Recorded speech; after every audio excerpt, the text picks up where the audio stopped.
do we have evidence from other countries? Second is, part of the reason why this population is different is that Thailand is a lot less urbanized than Mexico. So you would get many fewer people in many more people in Thailand operate in the traditional underdeveloped economy mode, which is that they are self-employed, they have a farm, something like that. They are not actually, they're not, so I'm sure people, so let me give you a different example, which is maybe even more revealing. This is taking me a little further, but it's interesting. So there's a study by one of our ex-students, what happened in the Indonesian crisis of 1998, which is the same, happened for the same reason, which is, and there the Indonesian rupiah devalued by a factor of 3, which is a huge amount of devaluation. So something really big happened to the Indonesian economy. So turns out that the real incomes of anybody in Indonesia who was mainly a rice farmer went up during this crisis. The reason is that suddenly the currency devalued massively.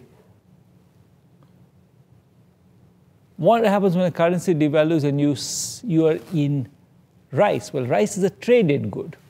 Its price goes up relative to non-traded goods. So your haircut prices don't go up, but rice prices go up because rice is traded. So these rice farmers actually were better off in the Indonesian crisis than they were before. He then looks at what happened, how do they react?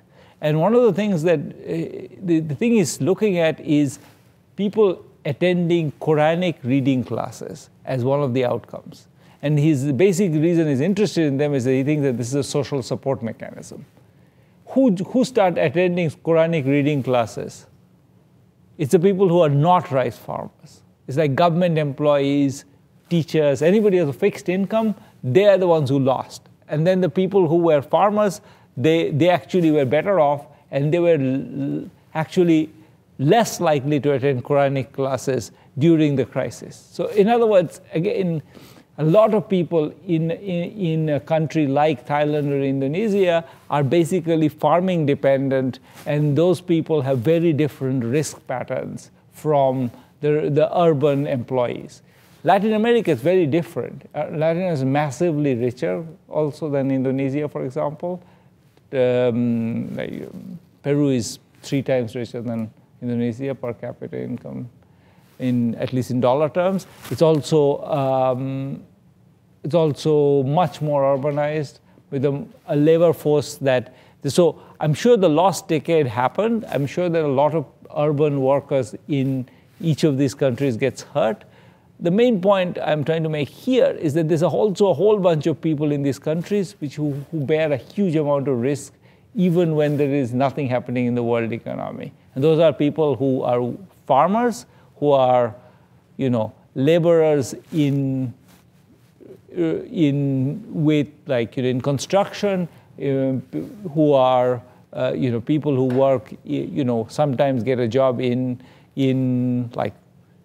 helping out in farms, this kind of people, landless laborers of different kinds. These people have a very different risk pattern from the urban workers, who I think are the direct, who tend to be the people who are directly hurt by, big global shocks. So there was not that there were people not hurt. It just there were, for many of the people that, for example, Rob Townsend was studying, there were just all kinds of stuff were happening in their lives. These were all farmers, and lots of them were, all kinds of stuff were happening in their life, many of them very bad, and this was just a small piece of that big story.